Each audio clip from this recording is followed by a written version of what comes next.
오늘 우리 하나님을 아버지 하나님이 거룩하신 말씀은 신약성경 요한일서 제1장 1절부터 3절 말씀입니다. 오늘 우리 하나님을 아버지 하나님이 거룩하신 말씀은 요한일서 제1장 1절부터 3절까지의 말씀입니다. 제가 대신 봉독하여 올립니다. 태초부터 있는 생명의 말씀에 관하여는 우리가 들은 바요 눈으로 본 바요 자세히 보고 우리의 손으로 만진 바라. 이 생명이 나타내신 바 된지라. 이 영원한 생명을 우리가 보았고 증언하여 너희에게 전하노니 이는 아버지와 함께 계시다가 우리에게 나타나신 바 된 이시니라. 우리가 보고 들은 바를 너희에게도 전함은 너희로 우리와 사귐이 있게 하려 함이니 우리의 사귐은 아버지와 그의 아들 예수 그리스도와 더불어 누림이라. 아멘. 아버지 하나님 감사합니다. 아버지 하나님의 영광된 은혜 속에 사랑 속에 이 거룩한 주일도 소중한 생명을 가지고 아버지의 말씀을 나눕니다. 이 한 주 살아갈 때에 아버지의 크신 능력을 베푸시어 이 말씀을 가지고 이 한 주를 살아갈 수 있는 은혜 위에 은혜를 내리시어 주시옵고 굳건할 수 있는 용기를 심으시어 주시옵소서. 이 악한 세상을 이 한 주도 헤쳐나가며 이겨나가며 결코 악한 마귀에게 지지 아니하고 미혹되지 아니할 수 있도록 저희의 마음을 감화감동 인도 역사하시어 주시옵소서. 아버지의 사랑에 영광과 감사와 찬양을 올려오며 우리 구주 예수 그리스도 이름으로 기도 올려옵나이다. 아멘. 예, 새로운 한 주가 또 밝았습니다. 이렇게 또 8월이 다 지나가고 9월을 문 앞에 두고 있습니다. 세상은 항상 시끄러웠습니다. 언제나 조용할 틈이 없었죠. 그게 사람 사는 세상인 것 같습니다. 후쿠시마 그 처리수를 가지고 저는 정제수라고도 표현을 했었지만은 그 처리수를 가지고 논란이 됐던 게 이제 딱 1년이 다 돼갑니다. 그 후쿠시마의 처리수를 가지고 방류를 하면 해산물이 다 죽는다느니, 다 방사능에 중독이 된다느니, 해수욕장도 못 가고 소금도 못 가고 회도 먹지를 사시미도 먹지를 못한다. 이러한 논란 속에서 소금을 사재기하기 시작했습니다. 선상님의 고향인 전남 신안에서는 소금을 없어서 못 팔 정도가 됐죠. 5년간 소금, 3년간 소금이 다 동인하기 시작했었습니다. 그 이유가 뭐였냐면 이 소금을 갖다가 놔두면 간수가 빠집니다. 간수가 이렇게 쫙쫙 빠지는데 그 이제 5년 정도를 놔두면 쫙 수분기가 빠져요. 그래서 진짜 오리지널 소금만 이렇게 남게 되는데 그게 상당히 비쌉니다. 가격이 상당히 높은 편인데 그런 소금들이 다 없어졌습니다. 그래갖고 이제 하다 안 되니까 꽝 대신 닭이라고 1년간 소금이라도 사람들이 찾기 시작했습니다. 왜 그랬냐? 지금 후쿠시마 처리수가 방류가 됐기 때문에 1년 전 거면 그래도 오염이 안 됐겠다 싶어서 1, 2년간이라도 어떻게든 살라고 난리들을 쳤죠. 일개 연예인들 지금 가수 리아죠. 그 국회의원이 됐던 비례대표가 된 친구 조국한테 가서 비례대표가 됐는데 얘가 그 후쿠시마 물을 가지고 난리를 쳤어요. 일본 물을 마시면 어쩐다. 조국이는 또 어떻습니까? 우리의 뻔뻔했던 조국이. 그 조국이는 후쿠시마 해산물을 먹으면 뒤진다고 그랬습니다. 그 먹으면 뒤지는 거를 가지고 그렇게 난리를 치더니 엊그저께 페이스북에다가 해물 솥밥을 자랑을 하더라고요. 돈은 또 어디서 났는지 그 해물 솥밥을 처먹으면서 사진을 당당하게 올렸습니다. 사진 한번 영상팀에서 띄워주시고요. 편집하실 때. 자, 이런 나라에서 살고 있다는 게 부끄럽지 않습니까? 닉네임 시나브로님, 오늘은 제가 설교 중에 질문을 한번 드리려 합니다. 우리 새생교회 성도님들 중에 시나브로님을 모르시는 분은 안 계실 거라 믿습니다. 이런 나라에 살고 있는 게 어떻게 보십니까? 어떠한 나라가 돼야겠습니까? 시나브로님. 참 기가 막힙니다. 정말 기가 막히고 통탄스럽습니다. 우리 지로님한테도 좀 여쭤보고 싶어요. 제가 온라인 영상을 올리면 이렇게 애써서 댓글을 달아주시는 두 분이신데 지로님, 그 조국이가 해산물 자랑한 거를 어떻게 보십니까? 이렇게 선동을 잘 당하고요. 이렇게 무지한 국민이 많은 나라라는 겁니다. 그러다 보니까 일제시대가 됐을 때는 몇 마리가 선동을 하기 시작합니다. 야, 일본이 우리나라 강제로 먹었대. 나라가 도대체 니들 거냐? 나라는 왕조의 거였습니다. 종묘사직을 지킨 이시왕조의 거였습니다. 그럼 고종폐하께서는 어떠셨어요? 이 나라가 온전히 가지를 못하겠으니까 일본과 합방을 하신 겁니다. 대신 신탁을 부탁했던 겁니다. 그래서 이 나라는 부국강병한 근대화된 선진국가로 앞서 나가고 있었습니다. 그러다가 이 나라를 뺏겼다는 선동에 속아가지고 독립운동이라는 것을 하기 시작합니다. 일본을 악마로 묘사를 해놨습니다. 미군정이 되니까 어떻습니까? 미군이 무조건 나쁘다는 얘기만 하는 거죠. 그러다가 미국은 이 나라를 신탁 통제하는 아주 못된 놈들이다. 신탁 통제를 막아야 된다. 그래가지고 북한으로 넘어간 놈들도 있습니다. 이게 이 나라의 선동의 시초가 되는 겁니다. 제주 4.3 사건이 뭐 피해자가 어쩌저쩌고요. 그때 안 죽였으면 나라 남로당 나라 됐어요. 제주도에 관한 그 노래를, 제주의 꿈이라는 노래를 제가 하나 개사를 좀 해서 불러서 녹음까지도 맞춰놨는데, 이거를 했다가는 어디 끌려가든 끌려는 갈 것 같아요. 뭐 물론 그게 무섭지는 않습니다. 근데 유튜브 계정이 좀 정지될까봐 조금 무섭기는 해요. 저희 국제일보 유튜브 계정이 정지가 됐었습니다. 그래서 제가 싸웠습니다. 유튜브 법무팀하고. 유튜브 코리아 부서 한국지사인데 표현의 자유가 있고 그것은 대한민국 헌법에서 보장을 한다. 역사에 대한 재평가와 재논의, 그리고 인물에 대한 재평가와 재논의가 제재되어서는 안 된다. 그것은 민주주의의 원칙에 위배가 된다. 이런 식으로 보냈어요. 그랬더니 계정을 바로 풀어줬습니다. 거기서도 제가 진상인지는 알았나 봅니다. 무튼 그러한 나라에 살고 있다가 이 현대로다가 와서 좀 체감적으로 한번 봅시다. 광우병 사태가 터졌습니다. 미국의 소고기를 수입을 하면 광우병에 걸려서 다 뒤져버린답니다. 선동당한 애새끼 하나는 곱비리 새끼가 나와가지고 우리 다 죽으면 어쩔 건데, 이런 소고기를 갖다 왜 수입을 하는데, 우리 급식에 나오면 어쩔 건데, 이 꼴을 떨었어요. 지금 걔가 뭐 하고 있을까요? 빅맥을 잘 먹고 있을 겁니다. 김민선이었던 여자 배우 있죠. 지금 김규리로 개명을 했습니다. 미국산 소고기를 먹느니 청산가를 먹는 게 낫다고까지 글을 올렸습니다. 골빈 것들은 그거를 갖다 따라가지고 연병을 떨기 시작했습니다. 그러다가 그 김규리가 미국의 햄버거 집에서 소고기가 든 소고기 패티 햄버거를 먹다가 사진이 찍혔습니다. 이렇게 선동을 잘 달아난 것이 이 대한민국이라는 나라입니다. 얼마나 기가 막히고 웃깁니까? 지금도 이재명이나 조국이가 뭐 말 한마디만 하면 거기에 선동당하기 시작합니다. 엊그저께 또 영상 하나가 떠 있죠. 틱톡을 이제 보면, 저희 국제일보가 이제 틱톡도 시작을 했는데 틱톡화가 됐습니다. 제가 아주 거기에서 반응이 핫합니다. 제가 뭐 영상 하나 저에 관련된 것만 올리면 조회수가 막 2만에 3만회씩 나오기 시작합니다. 그래서 인기를 실감을 하고 있습니다. 물론 악플도 1000개, 2000개씩이 달리기는 시작을 합니다. 거기를 보니까 한동훈 그 비대위원, 한동훈 대표가 이제 당대표죠. 뭐 직급이 하도 많아가지고 한동훈 당대표가 선거 운동을 하다가 그 뭐 당직자신 것 같아요. 당에 계시신 분이신 것 같은데 그분이 봉투를 하나, 봉투가 아니에요. 이렇게 편지 같은 거를 갖다가 줍니다. 그러면서 안주머니에 넣으시라고, 안주머니에 예 하면서 이렇게 넣어요. 카메라 다 잔뜩 있는 데서. 그래가지고 틱톡에서 뭐라고 선동을 하기 시작합니까? 한동훈이 뇌물 받았답니다. 야, 이 미친놈들아. 선거운동 하다가 대놓고 아침 출근길에 사람들 몇천 명 있는 데서 뇌물을 받니? 카메라가 수십 대예요. 근데 그 선동에 넘어갑니다. 고양이 TV라고 하나요? 고양이 무슨 정치인가 뭔가 하는 유튜브 채널이 있어요. 걔를 보니까 걔가 고등학교 때 이명박 대통령한테 쥐약을 보냈답니다.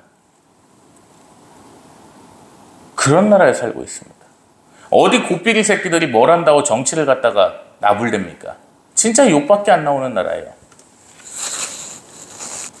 그리고 선전선동이 쉬운 거 하나 또 알려드릴까요? 종교적으로. 신천지. 제가 이단 사역을 처음 시작할 때 그랬어요. 신천지에서 안에다가 건물에다가 가둬놓고 애들 성경 공부 시킨답니다. 나가려고 하면 학교도 못 가게 하고 집에도 못 가게 하고 꽁꽁 묶어놓는답니다. 저는 의라는 것을 사랑합니다. 저는 도덕성이 상당히 높은 사람입니다. 검사를 해봐도. 그만큼 공격성도 삐까삐까합니다. 그래서 대전에 있는 신천지에다가 전화를 했습니다. 여보시오. 그 여기 이제 거의 뭐 담임 강사급 그런 애가 받더라고요. 나이 좀 먹었는데. 아니, 당신들 신학생인데 내가 궁금한 게 있어갖고요. 뭡니까? 아니, 신천지에서 애들 가둬놓고 교육시킨다는데 진짜예요? 그럴 리가 있습니까? 그럼 내 눈으로 확인 좀 시켜주세요. 하여튼 이제 지들이 당황을 해야 되는 거잖아요. 그걸 보여달라고 하면. 오래요. 그래갖고 뭐 갇혀있던 애들 풀어주고 뭐 하려면 30분은 걸릴 거 아니에요. 그래서 제가 정확히 21분 만에 갔습니다. 가갖고 보여줘요. 애들이 멀쩡한 표정으로 다 공부하고 있어요. 그 신천지 안에서. 그래갖고 제가 교단에다 그랬어요. 통합교단에다가. 아니, 내가 가보니까 애들 잡혀있는 것도 아니고 멀쩡히 있더라. 근데 이걸 갖고서 납치 감금한다니 그 구라를 치면 되겠냐. 교단에서 욕을 겁나 쳐먹었습니다. 그래서 저를 욕했던 통합교단 어떻게 했습니까? 그 통합총회장이라는 애가 불륜을 갖다가 아름답게 저지르다가 봉고차를 타고서 생쇼를 했죠. 지네 뭐 집에서 권사라고 하는 것 같아요. 이게 선동이라는 거예요. 오히려 신천지에서 나와가지고 강제 개종 교육을 갖다 강제 개종이라고 하는 내가 신천지 갔네 씨. 어쨌든 개종 교육을 시킨다는 애들 있잖아요. 걔들이 납치 감금을 하는 거. 관련 사건들이 뭐 지금 수사 중인 것들도 많고 오히려 정통이라는 놈들이 그런 죄를 진다고. 오죽하면 그걸 유튜브에서 보니까 정신과 의사가 그래요. 내가 볼 때는 저 신천지 애들보다 정통이라는 애들이 정신적으로 더 문제가 있어 보인다고. 헌법에서 종교의 자유는 보장이 되어 있습니다. 누가 신천지 사입이 아니래. 신천지는 사교이며 사입이며 구원받지 못할 종교입니다. 그건 다 정확히 얘기합니다. 그런데 그 신천지를 다닌다고 한들 잡아가고 감금하고 납치하고 이따위 불법을 해서 되겠냐는 거예요. 그건 잘못된 거죠. 왜 세상에 손가락질 받을 짓거리를 하냐는 거예요. 이게 잘못됐다는 겁니다. 그럼 뭐 이런 얘기가 나오죠. 부모가 자식이 신천지 빠졌는데 어떻게 가만히 있겠습니까? 가만히 있어 그냥. 납치 감금해갖고 애를 갖다 개종을 시킬 수 있을 것 같아야 안 되는 거예요. 지 마음에 우러나야지. 지가 마음에 느끼다가 신천지가 개 사이비 새끼들이었구나. 내가 이 새끼들한테 돈을 갖다 바치고 있었구나. 이 생각을 해야 예수님께로 돌아오는 겁니다. 가만히 있어요. 뭐를 잡아가고 납치를 하고 꼴값을 떨고 그게 옳은 방법이 아니라는 겁니다. 법을 어기면서 세상에 법은 인간의 최소한인데 그 최소한을 이기면서 인간의 최대한인 윤리인 예수 그리스도 앞에 그 애를 데려다 놓겠다? 웃기지 말라고 하십시오. 그럼 네 자식들 신천지 갈 때까지 뭐 했니? 그냥 이렇게 물어보고 싶은 거예요. 많이들 나오더만요. 보니까 강제로 잡아가고 해갖고 그 부모들이 아유 우리 착한 애가 신천지를 가가지고 네 자식 그렇게 될 때까지 뭐 했어 너? 신앙지도 제대로 했어? 그게 선동당하는 나라입니다. 아주 안타깝습니다. 우리 본문 말씀 한번 볼까요? 요한일서 제1장입니다.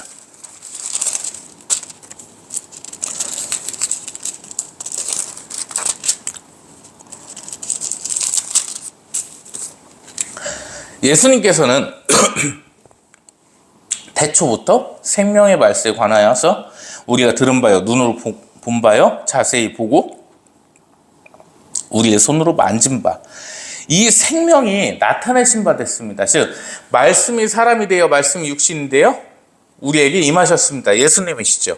그 예수 그리스도께서 어떻게 되셨다? 말씀대로 오신 겁니다. 인간을 구원하기 위해서 오신 분이 우리 구주 예수 그리스도십니다. 우리 7절 8절 말씀 한번 볼까요?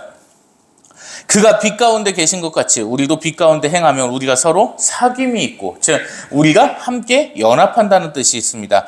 그 아들 예수 그리스도의 피가 우리를 모든 죄에서 깨끗하게 하실 것이고, 우리가 죄가 없다고 말하면 스스로 속이고 우리가 진리가 우리 속에 있지 아니할 것입니다. 이게 무슨 뜻입니까? 내 죄를 아버지 하나님 앞에 자복하지 아니하면요 우리 안에 의라는 것이 존재하지 않는 겁니다. 즉 9절 말씀 봅니다. 그는 미쁘시고 의로우사 우리 죄를 사하시며 우리를 모든 불의에서 깨끗하게 하실 것이요. 마지막 말씀이 중요해요. 10절이. 우리가 범죄하지 아니하였다 얘기를 하면 하나님은 거짓말하시는 이로 만드는 것이니 또한 그의 말씀이 우리 속에 있지 아니하리라. 이 말씀이 뭐냐면요. 사람은요 겁나게 못돼가지고 죄를 질 수밖에 없어요. 하루하루 한 시간 사는 게 죄입니다. 천국 가신 우리 박연식 권사님 우리 엄마가 그러셨어요. 사람이 사는 것 자체가 죄라고요. 그 말씀이 맞아요. 어릴 때는 저번 신학을 배워봤습니까? 뭔지를 몰랐어요. 무슨 말씀인지를. 근데 그 말씀이 맞아요. 그냥 살아서 숨 쉬는 것 자체가 죄예요. 사람은. 그게 죄예요. 그러다 보니까 아버지 하나님 앞에 내가 죄가 없다 떳떳하다 하나님을 속이는 거죠. 다만 그 아버지께서는 어떤 분이시냐, 내가 내 죄를 고백하면 모든 것을 다 용서하십니다. 모든 것을 사하십니다. 결코 원망하거나 채찍질하시지 아니하십니다. 우리 2장으로 넘어가겠습니다. 요한일서 2장 18절 말씀 보겠습니다.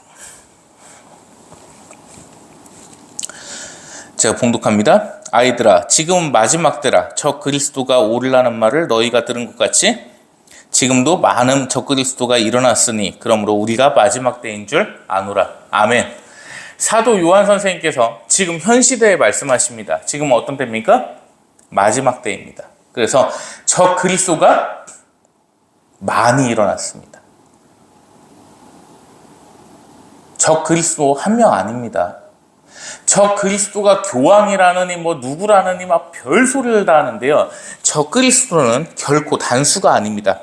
여기 보십시오. 18절 다시 한번 보세요. 지금도 많은 저 그리스도가 일어났으니, 즉 저 그리스도가 뭐예요? 지가 예수님이라고 하고 떠드는 애들입니다.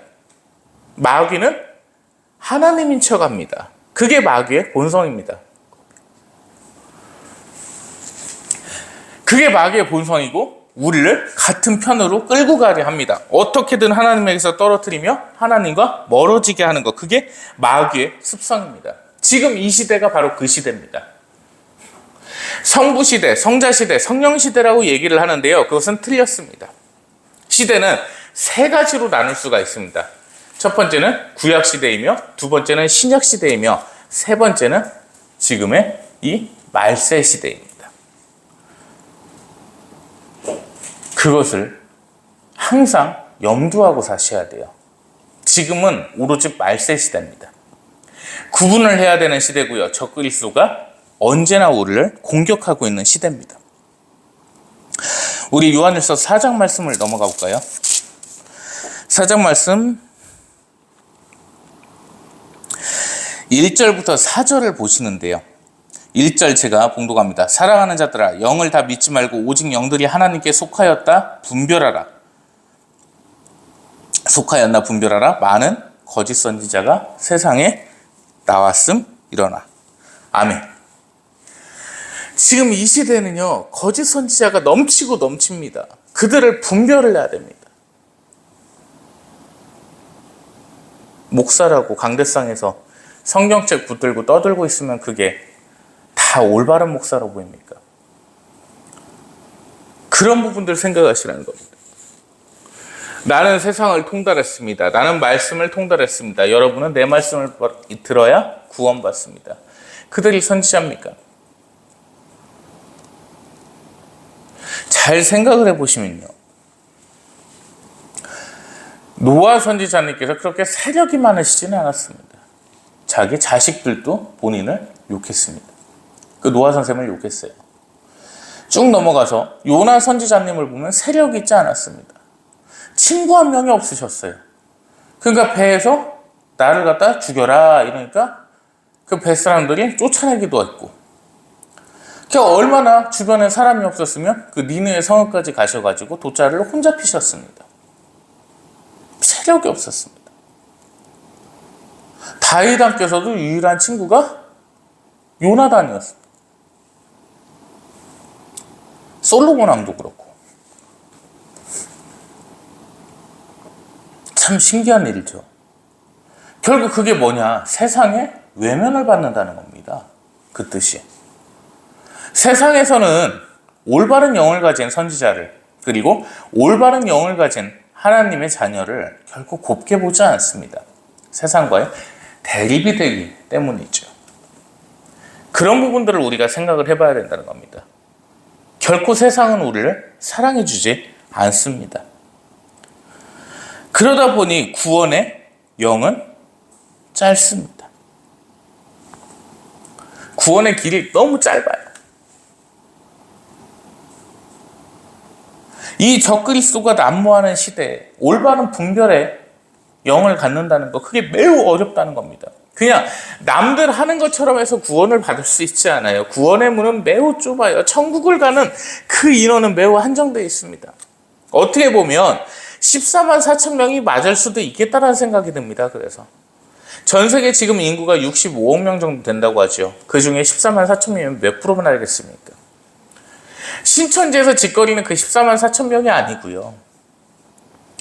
진짜 그만큼 적지 않을까. 뭐 누가 그 얘기를 하더라고요. 14만 4천 명이 구약시대 12지파, 신약시대 12사도 곱하기 100. 그래갖고 14만 4천, 많은 숫자다 이렇게 얘기를 하는데 전 그건 틀렸다고 봅니다. 틀렸어요. 이상한 것 같아도 좀 들으세요. 14만 4천 명 신천지에서 얘기하는 게 그게 맞다는 게 아니고 걔들은 또라이예요. 걔들은 뭐 14만 4천 명 넘어가면 뭐 구원 못 받는다고 하더니 지금 30만이 넘었어요. 걔네. 진짜 그 숫자만큼 그 정도밖에 안 되지 않을까 그런 생각을 하는 겁니다. 왜? 분별이 안 되는 시대니까. 세상의 최대 규단 총회장이라는 놈이 그 성욕 하나 못 참아갖고 권사하고 놀아난다는 게 말이 됩니까? 진짜 살면서 미친놈들이라고 봐요. 그런 시대에 살고 있다는 거예요. 그런 애들을 갖다 좋다고 또 따라다니고 있는 교인들도 있을 거 아닙니까? 이게 분별이 안 되는 시대다. 우리 요한일서 5장 말씀으로 가보겠습니다. 7절 말씀입니다. 증언하는 이가 셋이니 성령과 물과 피라. 또한 이 셋은 합하여 하나이니라. 만일 우리가 사람들의 증언을 받을진대 하나님의 증거는 더욱 크도다. 하나님의 증거는 이것이니 그의 아들에 대하여 증언하신 것이니라. 아멘. 자, 말세는, 구약에는, 신약에는 하나님을 증거하는 증거가 3개입니다. 첫 번째 뭡니까? 성령 하나님이십니다. 구약시대 성령 하나님께서는 때때로 인간에게 역사하셨습니다. 매우 많습니다. 그것도. 예수님께서도 보여주셨습니다. 직접 현존하시기도 했습니다. 다니엘과 그 세 친구 때. 성령님께서 대표적으로 일하신 것을 보자면 다윗 왕이 많은 범죄를 하고 마지막에 그 재난 속에서 기도할 때 천사께서 멈추셨죠. 성령님께서는 때때로 그렇게 나타나셨습니다. 신약시대는 어떻습니까? 모든 사도들이 방언을 하면서 기도를 합니다. 성령님께서 불처럼 임하십니다. 또 하나 보죠. 예수님께서 세례를 받으실 때 성령님께서 비둘기의 형상으로 나타나셨습니다. 자, 우리 물을 볼까요? 물은 어떻습니까? 구약시대의 물은 어떤 존재였습니까? 사람을 살릴 수도 있고 죽일 수도 있는 존재였죠. 노아의 방주를 생각해 보십시오. 비는 물이었습니다. 그 물로서 심판이 됐습니다. 다 죽어버렸습니다. 그리고 물이 말라서 가뭄 속에 죽어가기도 했습니다. 생명수를 찾아다녔습니다. 신약시대를 가볼까요? 그 물은 세례의 용도였습니다. 예수님께서 물가로 나와오실 때 세례자 요한은 예수님께 세례를 하였습니다. 성령님께서는 비둘기 형상으로 임하셨습니다. 이 물이라는 부분이 신약시대에도 매우 중요하게 나타나 있습니다. 지금도 마찬가지죠, 물은. 그리고 세 번째는 바로 피입니다. 구약시대 때 피는 유월절을 넘기고 지나갈 수 있는 죄사함의 용도였습니다. 깨끗한 짐승의 피를 발라놓으면 재앙이 지나갔습니다. 신약시대 피는 예수님의 보혈이십니다. 그 예수 그리스도께서 귀하신 피를 흘려주시는 바람에 우리는 구원을 받고 이 땅에서 살아갈 수 있습니다. 자, 그런데 지금 말세의 이때는 성령께서도 물도 피도 이제 다르게 증거가 됩니다. 어떻게 증거가 됩니까? 바로 영을 분별하는 것이 성령님의 인도하심입니다. 이 말세 때는 내 안에 성령님께서 계셔야지 영을 분별할 수 있습니다. 그리고 내가 악행을 저지르려다 그것을 멈추게 하시는 분, 막아서시는 분도 성령 하나님이십니다. 내가 아버지의 편에서 떠나려 할 때 나를 붙잡으시고 나를 옳은 길로 인도하시는 분이 바로 성령님이십니다. 그래서 이 말세 때는 내 안에 성령님께서 계셔 주셔야 됩니다. 그렇지 않고서는 그 성령님의 인도 역사가 없이는 결코 내가 의인으로서 살아갈 수가 없습니다. 분별을 할 수도 없습니다. 구원에 이를 수도 없습니다. 물은 어떻습니까? 지금 이 말세 시대에도 여전히 세례는 물로써 이루어집니다. 그리고 그 물의 증거는 바로 홍수나 여러 가지 기타 재난이 될 것입니다. 사람이 지금도 물이 없으면 살 수가 없죠. 근데 가장 중요한 증거가 됩니다. 물이 바로 뭡니까? 궁창위의 물입니다. 창세기 말씀 1장에서는 분명히 나와 있습니다. 궁창위에 물이 있습니다. 지구가 둥글다면 그 말이 아예 맞질 않죠.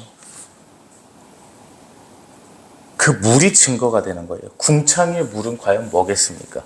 그걸 수증기라고 하는 미친놈들도 있더군요. 성경에서는 수증기는 수증기로 나옵니다. 그 물에 대해서도요, 고체인지 액체인지 기체인지가 다 나와 있습니다. 왜 자꾸 성경에 없는 걸 들먹입니까? 그런 건 성경에 얼음이 없네요. 있나요? 이전 도사님은 좀 아쉬울 것 같습니다. 어쨌든 그 궁창에 물이 존재를 한다고 말씀을 하셨어요. 그거를 부인하는 자는 결코 구원을 받을 수가 없겠죠. 이 물이 그런 용도가 되어버립니다. 이제 피로써 볼까요? 구약시대 때는 유월절을 넘겼습니다. 그 피로써 죄사함을 받게 됩니다. 대속께서 짐승이 죽어졌습니다. 매우 고마운 친구들이에요. 신약시대 때는 예수님의 보혈로서 우리가 구원을 받을 수 있습니다. 자, 그럼 지금 이 말세의 때는요, 666입니다. 짐승의 표를 받은 자는요, 결코 깨끗한 피가 될 수 없습니다. 그것은 하나님께서 우리에게 살게 하신 그 피와는 다르게 될 겁니다. 저도 모르겠어요. 여기까지만 압니다. 그 짐승의 표가 무엇일지를 모르겠습니다. 그런데 다만 한 가지는 확답할 수 있습니다. 그 짐승의 표를 받은 자는 깨끗한 피를 갖지 못할 겁니다. 결코 못할 겁니다. 그래서 성령 하나님과 물과 피가 모든 시대의 증인이 되는 겁니다. 증언이 되는 것이고 증거가 되는 것입니다. 이것이 말세에 우리가 기억해야 될 것입니다. 영을 분별할 수 있는 성령님의 인도하심과 궁창의 물을 어떻게 볼 것인가. 짐승의 표를 갖지 아니하고 어떻게 깨끗한 피를 갖고 살 것인가.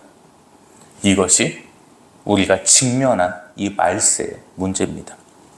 5장 12절 말씀 보고 우리 말씀 마치겠습니다. 아들이 있는 자에게는 생명이 있고 하나님의 아들이 없는 자에게는 생명이 없느니라. 아멘. 기도하겠습니다. 아버지 하나님 감사합니다. 아버지 하나님의 영광 속에, 은혜 속에 오늘도 아버지의 말씀을 듣고 새깁니다. 이 한 주 살아갈 때에 언제나 아버지의 편에 있게 해주셔서 결코 아버지의 편에서 떠나지 아니하며 아버지 하나님 앞에 엎드리지 아니하는 일이 없도록 저희를 늘 인도하시어 주시옵소서. 이 한 주 악한 세상과 힘든 세상과 살아갑니다. 더욱더 힘을 내어 싸우게 하옵시고 그 악한 영을 이기고 승리하여 아버지 하나님께 늘 영광을 돌리며 하루하루 윤택해져가는 삶 가운데 오늘보다 더 큰, 내일보다 더 큰 영광과 찬양을 아버지께 드릴 수 있도록 인도하시어 주시옵소서. 은혜와 사랑을 감사드리오며 우리 구주 예수 그리스도 이름으로 기도 올리옵나이다. 아멘.